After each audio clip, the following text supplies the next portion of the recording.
Papa Mosengolo et Bomi et Zali. Aboyi ko soutenir Félix Tshisekedi dans le mal. Basa l'autopsie. Baye bisabiso akufi nane. Mais boye bango muto akufi wana n'est pas n'importe qui. Oui. C'est un grand esprit. Muto aboma qui ba parfait na liwana a kozakana kimete. Batu ba obosa na ke bitumba ya Mosengo ne commissaire Etienne Tshisekedi premier ministre. Ba boy ko assister. Ngana okamwata. Batu batika papa na bango 2 ans na morgue. Ba ko linga ba soutenir papa balinga. L'église catholique contribue, le membre de l'église catholique va bimisa va foutre ba impôt. Mutu na bango akufi boboy ko assister mais Congo Brazza hier ko assister. Ceux qui va poursuivre musique. Quid alors na bahati. Quid alors na bateau nyoso tout bazana bango lelo. Tous cela sont gérés, non? John Tumba, il a été cité. Pourquoi lui n'est pas inquiété? Félix Tshisekedi a détourné. Ministre de l'économie à Moisson. Elle a des dossiers. IGF, Azal Loire. Azal a dossier. Pourquoi eux ne sont pas poursuivis? C'est-à-dire qu'on veut maintenant utiliser la justice comme un bras séculier à ma partie. Ko luka ko maté, ko brimer, bateau ba partager philosophique. Mais Lelo, M. Félix Tshisekedi utilise la justice pour des fins politiques. Et bon mambo maman. Bolinga bo poursuivre Kouloutou Mouzet, oui. Bozu dossier moko bimisi, oui. Ces dossiers-là, la procédure a-t-elle été respectée? Souci na bango ezate pour ba rendre justice. Souci na bango ezali bakanga batu munoko pour que Félix Tshisekedi atika candidat unique. C'est pas correct. En réalité, Félix Tshisekedi devait aussi être en prison. Et pourquoi on va encore inquiéter?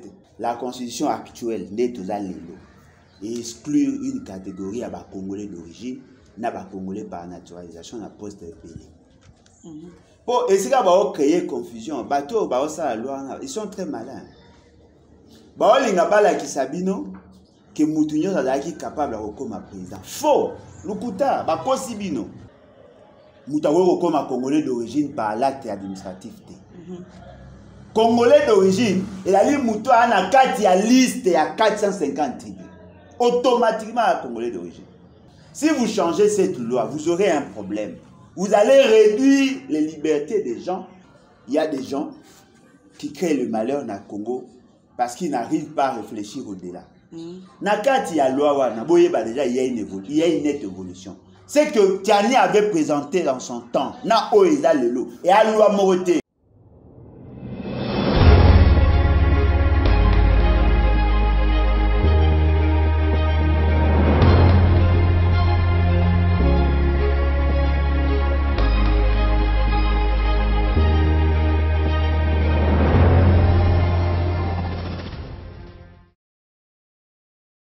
Balandia Plus Claire Télévision, la chaîne de la vérité, la chaîne qui vous informe à temps réel. Grâce à une fois de plus, Namanda Kunabino, na numéro à Sikana, Papa Alain Boulouchoua, Tomika Kosonaye, Matali politique et République démocratique du Congo. Nazeli vraiment coupé sa maton de Mingi, na Popola Yombe, Azami na ma caméra, pourquoi pas aussi na cordon Nangaï, Opi, Mafuku, pourquoi pas aussi Nayo, Simo, Bakalate, merci, Lipaï aussi de Kozala. Naziko, c'est directement bonjour, na invité Nangaï, Yamukolo Molelo, Papa là. Bote maman Nangaï, bote Nabalandi, en tout cas, merci une fois de plus pour l'opportunité. Bonne santé. Oui, ça va. Zamba Osangolo, tous allez. Papa là, on va te banda émission de Mokolo Mwalilo, tu me vas compter l'histoire d'un livre, c'est comme si tu vas bosser ni coutume nabiso, il y a que son livre. Babi, quand on son livre, tu sais, ça là-dedans, il y a $20 aux livres encore. $20 na yo et que son na makambu beli. $20 na yo et que ça la makambu beli. Papa là, ils ont son makakato, mais ils sont sous ma pose. Ah, bon, en fait, ils sont timidement, vraiment timidement. Et comme même quoi, fixer biso parce que l'action minimale te provoque tout ça, la nuance les a bloqués. Voilà, on ne peut pas forcer les gens à Rosomba et locaux, peut-être pas prêter à Rosomba, mais espérons seulement qu'elle était là. Merci beaucoup, papa. Tu me vas couper le soleil à humilité, ma tête à pognon, enfin, et c'est là que l'on voit. Mais c'est comme si dans la prochaine liste, Bazali qu'on visait, bon, Adolphe Mouzitou, parce qu'il y a aussi le problème que non, il y a aussi, bon, il y a des tables que aux hommes que le qu'on a, ils ont déstabilisé la mouka. Mais les autres, ils ont dit, sincèrement, c'est un truc direct. na roboyaka jamais bakanga bato bajaraki mabe. Voyez-vous, parce que ezali combat na biso. Moi batumi bayeba te biso to a victime à mauvaise gouvernance. Donc tu dois soutenir le mal. Mais pas si na biso ezali boy, ezali que dans nos lois, dans notre constitution, tu fixes que déjà le mécanisme union sur le fonctionnement à l'État, le droit et devoir, ceux qui battent auto ça yangote, mais baza ko prétendre que nous ka trouver ba solution na ba problème na biso, baza ka criminel ndenge mona bato ba détourner mbo. La loi est dure, mais c'est la loi. La loi dit ceci, que la procédure, il y a poursuite, en matière, il y a des députés, il y a des sénateurs, et il faut la lever à la limite. Le Premier ministre ne peut pas être poursuivi par la seule décision à la juge. Il faut que l'Assemblée nationale et le Sénat basent à réunir en congrès. Le président de la République ne peut pas être poursuivi de manière unilatérale par la Cour constitutionnelle. Il faut qu'il va mettre en accusation par l'Assemblée nationale et le Sénat. Ce qui principe loi n'est pas respecté. Quelle que soit la bonne foi, automatiquement vous entrez dans la liste de malfrats ou dans la liste de criminels parce que vous aurez à violer la Constitution. C'est ça notre souci. Toi, on a pour ça pour défendre ceux qui coulent tout, mouillent tout. Par exemple, un dossier contre lui, où ils ont attesté qu'il a détourné l'argent. Quoi de plus normal qu'il soit poursuivi? Mais tellement que Bazako Bimissa, Bazako insister sur Bazako commettre, Bazako boya pour respecter la procédure. Et Bimaloko l'acharnement. Yango Moni Bisso, on devient de plus en plus sceptique dans la démarche na bango parce que nous voyons les criminels, il y a IDPS, ne sont pas inquiétés. Les criminels, il y a Union dite sacrée, ne sont pas inquiétés. Bango Bazako inquiété car bateau bana bango philosophie. Ceux qui va poursuivre musique. Quid alors na bahati. Quid alors na bateau nyoso tout bazana bango lelo. Tous cela sont gérés, non? L'actuel Premier ministre, il a géré le ministère de la Jeunesse. Lui n'a pas de dossier. John Tumba, il a été cité. Pourquoi lui n'est pas inquiété? Félix Tshisekedi a détourné. Félix Tshisekedi a détourné. Ministre de l'économie à Moachiwana. Elle a des dossiers. IGF, Azan les lois. Azan a dossier. Pourquoi eux ne sont pas poursuivis? C'est-à-dire qu'on veut maintenant utiliser la justice comme un bras séculier à ma partie, qu'on mater, qu'on brimer, bateau, qu'on partager philosophie. Comment la bisonde yangwana? Comment ils a pas si maman l'indépendance et la justice est la ligne constitutionnelle. Ce qu'on a l'organisation à l'État, tu yebi que tu rozanga ba conflit, tu yebi que tu rozanga combattre entre les individus, entre les familles, entre les clans, entre les tribus, entre les sociétés, entre les personnes et les sociétés, bref, entre l'État et les autres composantes. Le fait seulement qu'il y a conflit, tu créer instance moko, ou à gérer les litiges, à redresser les équilibres en faisant que dire le droit. Mais où est le lot, mais ce pays, c'est qu'il utilise la justice pour des fins politiques. Et bon, maman. Bolingabo poursuivre tout le monde, oui. Bozu dossier moko bimisi, oui. Ces dossiers-là, la procédure a-t-elle été respectée? Je prends l'exemple à Matata. Ok. Balobi na biso na réquisitoire, il y a procureur que Matata a sa la liste à l'Okuta pour la makambo ya réalisation. Base, il y a dossier, il y a le lot à mot. Pour créer un dossier chaque jour. À sa la liste à battu à l'Okuta, où bazaki indemnisé. Balobi DGDP moutepe si bango information.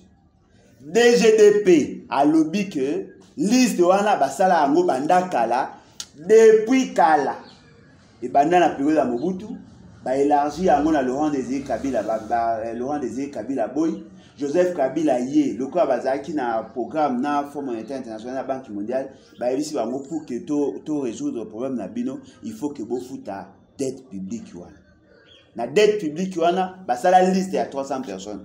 Il a été traité par Athanas Matenda, Philippe Fouta, na o mususu nani mususu azaka ministre azamutuya nakamane na bosa na ra komona azaka mutuya muteke azaka Marco Banguli. Okay. Bango nyoso na ba traita. Ces listes là établissait déjà à cette époque.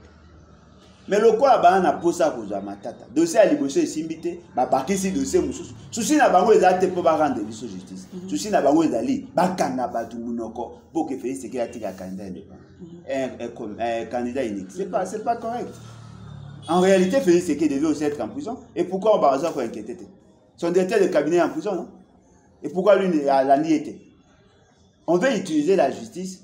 Bah, tu vas comprendre, ah, moi, il y a état de droit. On a état de droit. Et comme acharnement, et comme il vous Papa Alain Bolodjoa, les Congolité, Oyo Faso, c'est comme si ils ont mis ma bâtonne dans les mabé. Donc, mes gars, le soleil, 100% congolais. 100% congolais, c'est la vie déjà nini, ou porta nini, ya malamu, namboka. Batonga déjà nini, po, et comme on a makamouana. Bon, on va déconner, biso yo, oh, bah, boti, 50 congolais, 50 étrangers. Bah, na, pourquoi, parce qu'au privé, bango, le goût, il y a que servir mboka na bango. Maman Nangaï, boyeba déjà principe, pour principe. La constitution actuelle n'est tout à l'élo. Exclure une catégorie à Congolais d'origine, n'a pas Congolais par naturalisation, n'a poste de pays. Pour essayer de créer confusion, bateau, ils sont très malins. Baolinga bala ki sabino, que Moutounio est capable de recommencer président. Faux, Lukuta, Bakosibino. Baolinga bala ki sabino, que Moutounio soit recommencer président assemblée, président sénat, premier ministre, président cour constitutionnel. C'est faux. La constitution actuelle exclut déjà une catégorie à Congolais. N'a aucun de Congo a perdu. Non, Bolingi qui va changer, ce qui va changer, Abedachou perd comme Congolais. Faux. Abedachou comme Congolais. Non, mais c'est ça, ça a une confusion. Les gens qui n'ont pas la culture de lire. Et donc, vous allez supposer qu'il y a des prétendus juristes, et ça, c'est une honte. La loi 2004, où ils ont sur la nationalité, vous dit à vous, Congolais, que Mouto a botami na Congo, Azan a droit à la nationalité. Le but est qu'il est d'office congolais. Vous confondez les États-Unis na Congo, venez. La loi est le article 21. Que ceux qui ont allé au botami na Congo, de plein droit, Congolais. Non. Il faut qu'il ait âge à 18 ans. On répond à la critère sur l'article 22. On sollicite nationalité.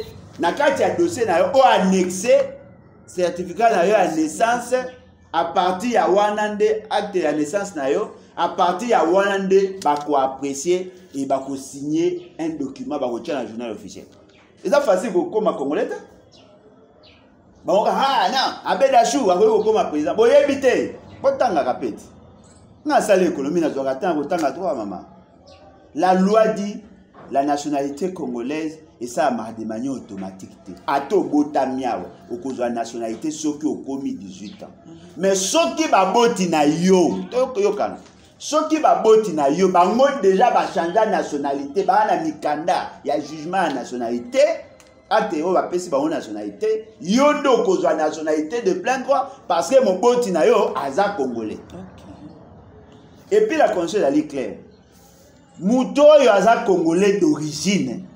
A un poste nyonso ya Congo akoki assumer, mais ceux qui ont des congolais d'origine ils ont un poste bello akoki assumer notamment comme chef de l'institution. C'est clair. Na opposé na saka peuple congolais. Vous appréciez à cause de la position na makambo alors na te. Bamso wa benga papa Alain tika azoko bunda pour combattre l'infiltration. Bon ça l'erreur. Est-ce que vous savez que le Congolais d'origine, ils ont une liste de monde qui a été la tribu. Nous avons comme Congolais d'origine par l'acte administratif. Congolais d'origine, il a dit que il y a une liste de 450 tribus. Automatiquement, Congolais d'origine. Mais ceux qui ont une nationalité, sans qu'il y ait un membre de la tribu, à la Ligue congolais par naturalisation. Le Congolais par naturalisation ne peut pas être candidat président. C'est clair. Et puis, il a insisté. Mouto à la Ligue congolais a changé de nationalité à commis français. français d'origine congolaise. Bisona Félix Tshisekedi to ana débat mopo mais c'est Tchani azali appendice ya Félix Tshisekedi. Bisona Félix Tshisekedi to ana débat. Comment peut-on retrouver dans notre pays des Congolais d'origine rwandaise? Combat na bisonde yango wana. De Congolais d'origine rwandaise. Mais c'est ça, égalité pour que l'on lobby, égalité pour parce que la naïveté à bateau na pouvoir. Et le problème n'est pas au niveau de la loi. Yoka aventure. Moïse Nyarugabo. Alobi azab banya mulenge. Mulenge eza tribité. Mais monsieur Félix qui a eu baba ndeko na biso, a eu que baba congolais. Moïse Nyarugabo, ceux qui a la congolais d'origine. À cause de la Congolais d'origine rwandaise. Et ça l'a raté. On ne peut pas avoir deux origines. Ce qui veut dire qu'un Congolais par naturalisation ne peut pas briguer le poste à comme député. Oui. À cause d'un membre du bureau de l'Assemblée nationale. Oui, sauf cause d'un vice-président. À cause de la Sénat. Oui. À cause d'un membre du bureau de Sénat. Oui, sauf cause d'un président ou vice-président. À cause de la première ministre. Non. C'est connu. Constitution oya lelo et pekisi catégorie ya batwa. Ce que lo yesa nga passe pepe ça mal. Batu ba okanisa que pour que tu combattre l'infiltration, to boya bateau ba 50%. Non, attendez. Nous n'avons pas le droit de le faire sauf si nous changeons la constitution. L'article 72 de la Constitution ne peut être candidat président qu'un Congolais d'origine. La loi il y a 2004 et le but que Congolais d'origine soit de par son père, soit de par sa mère. Si vous changez cette loi, vous aurez un problème. Vous allez réduire les libertés des gens parce que la fonction du président va définir comme Congolais d'origine. Ce qu'on a une catégorie à bâtiment comme Congolais d'origine, automatiquement on réduit le droit à Bango au violer la constitution de l'article 220. Un député sérieux ne peut pas statuer sur cette question. Botanga Mibeko. Voilà, beaucoup de temps dans la loi, il y a 2002, portant organisation et fonctionnement à Banque centrale, beaucoup de monde qui a un article pour être gouverneur, il faut être congolais de père et de mère. Mais tout ça, ce sont des confusions.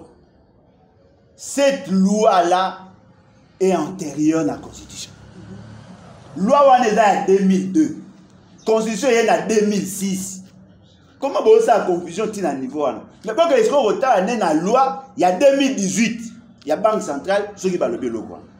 Il y a une loi, aux références, il y a la loi à Kala pour justifier la position à l'élo, alors qu'entre position à l'élo et la loi à Kala, il y a la constitution de 2006. Pourquoi vous avez violé la constitution encore? Et puis, vous avez dit que 50% veut dire métier. Et c'est vrai. 50%, à ta maman Tumbandenga Zawa, à cause d'appeler 50%. Si vous me posez une question, vous voyez qu'il y a 50%, sur la cause. Ce qui va tout dire que vous avez 50%. Ce qui maman n'a pas un exemple à faire, c'est que ce qui maman n'a pas angolaise. A dit que pour qu'à postuler, les gens qui va à cause, à cause maman n'a pas congolaise. Place à Komara papa Koko n'a pas mutu ya malange. À quoi changer? Beaucoup vérifier en est. Est-ce que vous avez affiché à Congolais? Beaucoup vérifier en est. Il y a des gens qui créent le malheur dans le Congo parce qu'ils n'arrivent pas à réfléchir au-delà. Nakati ya loi déjà il y a une nette évolution. C'est que Tiani avait présenté dans son temps. Na oeza lelo et à loi moroté. Autant la pété. Il y a 53 articles. Autant a exposé des motifs naïe. Botanga texte na kati, botala bokomona, il y a beaucoup de contradictions, beaucoup de confusion. Il vous dit, il parle de l'irrévocabilité de la nationalité, congolais d'origine. Mais il dit, ce que ça dit, quand et ce pays simboka te, ba koki ko retirer l'irrévocabilité de la nationalité et la kisi que mutana doit ko boto la nationalité. Mais il y a prévoir on a botanga. Papa Alain to mekakobe tapeli solo ya liwa ya Cardinal Mosengo o ya kufaki atiki biso mukolo mwa eyenga dimanche molimo moyen pe mana kimia mais liwa cardinal eza na deux volets. Oh cardinal akufi covid, cardinal akufi poison, cardinal akufi maladie à barin. Et depuis cardinal akufi c'est comme si depuis que le Congolais Kinshasa c'était comme maintenant mon ami à France ils ont qui manquent en charge na ngambu ya Braza. Malgré bien sûr que non président Sassou et cardinal Moussengo bazali quand même na ba lien peut-être entre Baoumi Bali. Mais pour la Nini, c'est comme si la RDC, ils allaient éviter les Cambouana, ils ont esquivé en haut. En tout cas, d'abord on a présenté ma condoléance à toute sa famille biologique et surtout ecclésiastique parce que Azali, Moko ya papa Molimo, moi personnellement, Nazwakaye n'a pas aspect belé. Sur le plan intellectuel, c'est un homme vraiment pondéré, bien structuré. A diplôme goût que ta majorité pas en a plus de 5. Atanga tellement bien, atanga bien ma casse. J'aime des gens intelligents. Yami Balé Azalaki un activiste à droit de l'homme. Bateau babunda pour que la démocratie et comme ici tous a bien que tous a pays démocratique. Nalinga nenge monsieur Gino Willa le bara. Pour République à démocratiser. C'est-à-dire que nous sommes en voie de la démocratisation. Alaï parmi Bateau Bassal. Papa Nabisoana, il a assumé de hautes fonctions dans ce pays. Au moins, tant Bassal, on va HRPT, la Conférence nationale souveraine. C'est lui qui était président de la Conférence nationale souveraine. C'est lui qui présidait toutes les activités. C'est-à-dire que Alali, agent public de l'État. Il a servi la République. Papa Mosengo azana caractéristique moko batuba assemblée qu'on néglige. Il n'a jamais été d'accord avec un pouvoir. Jamais. Bon que nous vérifier depuis à comment activiste, il a combattu Mobutu, il a combattu Laurent Désiré Kabila, il a combattu Joseph Kabila, le malheur, il a combattu Félix Tshisekedi Baboy. Batuba obosa na kebi tumba ya Mosemo ne commissaire Etienne Tshisekedi le premier ministre. Tant que la conférence nationale souveraine, le quoi a tendance à soutenir l'opposition parce que moi, il y a une société civile. Avant de faire pression, ne ça que Etienne Tshisekedi comme premier ministre. Batuba yebite que il ne pèse le sol, c'est pas banal le lot, babi kumisaka que Etienne Tshisekedi comme premier ministre. Papa en a participé. Mais là, ça lui passe. Papa Mosengo a belli. L'État congolais a capable d'assister. Etienne Tshisekedi Félix Tshisekedi a sali akei kuna okuta na mwasi na yena na bakeba sololi batale nenga zaki na hôpital. Ils n'ont rien fait. Qu'est-ce qu'ils ont fait? Tant que papa Sassou a yoki information. C'est vrai beaucoup le bakiba na relation il y a élastique. Est-ce que la relation que baba ndeko? Non. À la ligne de ko ya mwasi na ye akala. À la ligne no ko ya bala na ye. Mais mutuwa na azali la makila na binoti. N'est-ce pas que c'est un grand esprit? Baboy quoi assister. Ngana okamota. Bato batika papa na bango 2 ans na morgue. Bako linga ba soutenir papa balinga. Na okamota. Mais là ça passe zaini. Biso to yebike ceux qui bato baza minene bakufi to mona assistance ya bato. Papa bakufi bosaki ba matanga. Basi 2 jours. Bozuya wa ba keste emene. Bosaki ba matanga. Bozu bato bele bakufa ka ba comédienne et tout ça bien que papa maman chaque copie ba kipete. Okomona ke bato binga ba bo assistera bango. To dépenser plus de 15 millions de dollars ko kunda Etienne Tshisekedi. Mais papa on attend avec qui n'a besoin d'assistance. Et c'est un gars sur 76 000 $ ou 100 000 $. Bato ba assister. Le lo akufi. Bon, c'est ce matin. Le lo akufi déjà. Avion médicalisé outil na Congo Brazza, un pays voisin. Ba okunda na mbongo ya ba contribuable ya Congo Brazza. L'église catholique contribue, le membre de l'église catholique va bimisa va futaka ba impôt. Mutu na bango akufi boboy ko assister mais Congo Brazza hier ko assister. Le Congo Brazza kuna batumbi pine. Voilà. Après lobby boya, oh non, na la catholique, papa la catholique bo voter. Non. Boboyi bango.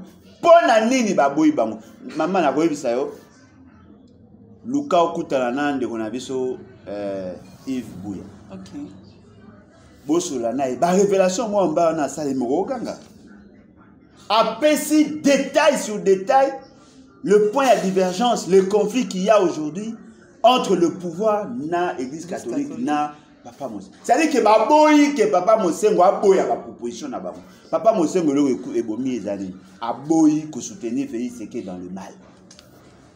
Yango moni bato mususu ba okalisa. Est-ce dans empoisonnement? Je vous dis soyez prudents parce que loko ezali vrai. Akoyo ko za empoisonner ta mususu na mutu mususu mais bino ko cibler Félix Tshisekedi. Yango biso to bana osengani basa l'autopsie. Ba ebisa biso akufi na nini. Opposer question à Tuni baolo ba mabele. Non. L'empoisonnement est bon marabarin. Parce que rien, il y a un traitement sur la toxicité dans zoto. Rien d'ailleurs le quoi filtrer. Oh et logo là, moi les moutons sont empoisonnés. Bah soignera directement barin parce que ceux qui soigner barin te déplace une maladie et à beaucoup mamoutou pesant.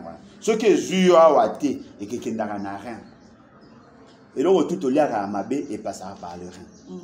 Attention les bandunda tout ça tout ce qui est toxique yangonde et filtre kayango ce qui se rien est commis endommagé et filtré surtout yangonde créer un problème ce qui veut dire que lelo il faut tout lukato ça là bas ça l'autopsie bonjour là on te vota oh Félix c'est que non tam supeza yete mais bota là nani akufeli na nini ce qui to yebi yango à partir de l'autopsie on va commencer à mener les enquêtes mais boye ba ngo muto akufi wana n'est pas n'importe qui. Oui. C'est un grand esprit.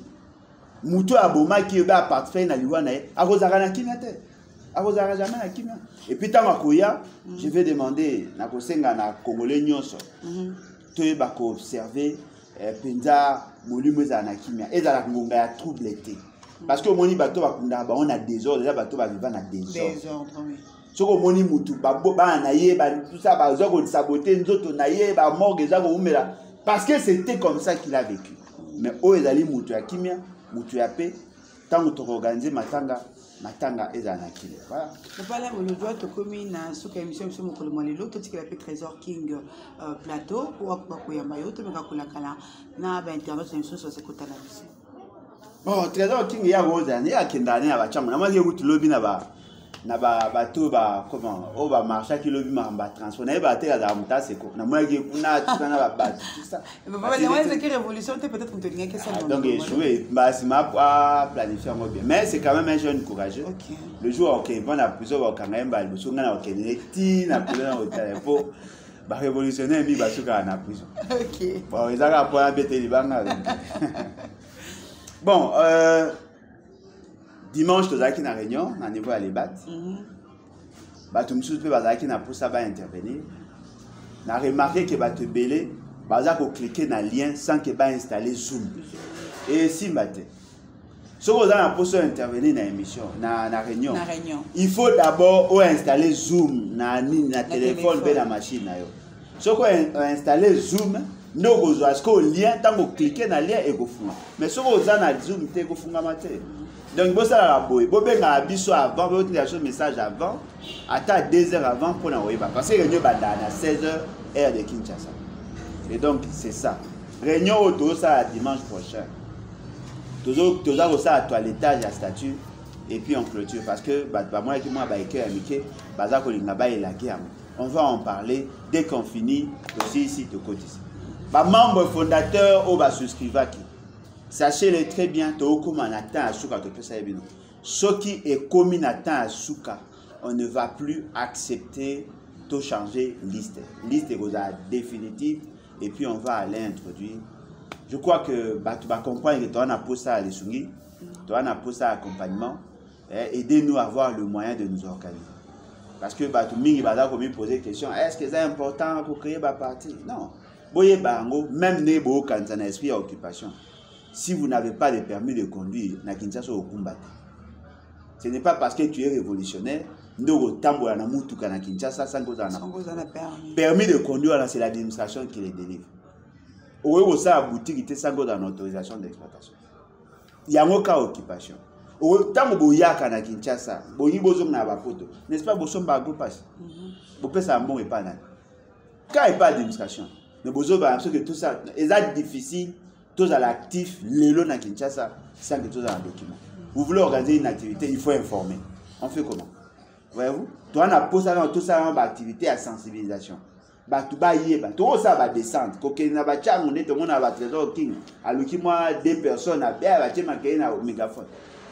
On peut faire ça, mais on va le faire avec quel statut? Avec quel. Il faut tous utiliser tout le monde qui a ADD Congo, il y a la philosophie. Ok, c'est un peu difficile. Aidez-nous à avoir cette organisation, ça va vous aider. Si on avait le document là, peut-être le homme a évolué. Peut-être qu'on va sous-estimer tout ça, mais le jour où on aura le document, on va changer beaucoup de choses. Beaucoup. Hein. Papa, là, le numéro de téléphone, le père à cause de ça, pour continuer ma solo, ou bien peut-être pour ça, son papier livre. Ah, je m'attends à livre vraiment à Bobenga, pardon. Bobenga. Plus 243, 81, 250, 28, 51. 81, 250, 28, 51. Je Bobenga, monsieur, bien, à tout moment, Togoyamba appelle, voilà. Merci beaucoup, na papa Lembolodjoa. Merci Penayom Tozaki Libakou Yakota Labiso sur Plus Clair Télévision. Ceux qui ont Bano Liboso, que vous sentez nako aimer, nako partager. Pourquoi pas aussi que s'abonner à la chaîne Labiso Plus Clair Télévision. Ici ma caméra, Tozaki na Popola Yombe, na régie finale. Tozaki na cordon piment fuku, Joël Gonago na gauche chausseur du match. Mais bon séjour à toi, Joël Kombe, bisiko c'est cosa la mali libabi, à quel temps a été, hein. Joël Kombe, bon séjour en ayo. Bisiko zali kozala na micro d'aki grâce tout bas. Je vous dis bye et au prochain vidéo.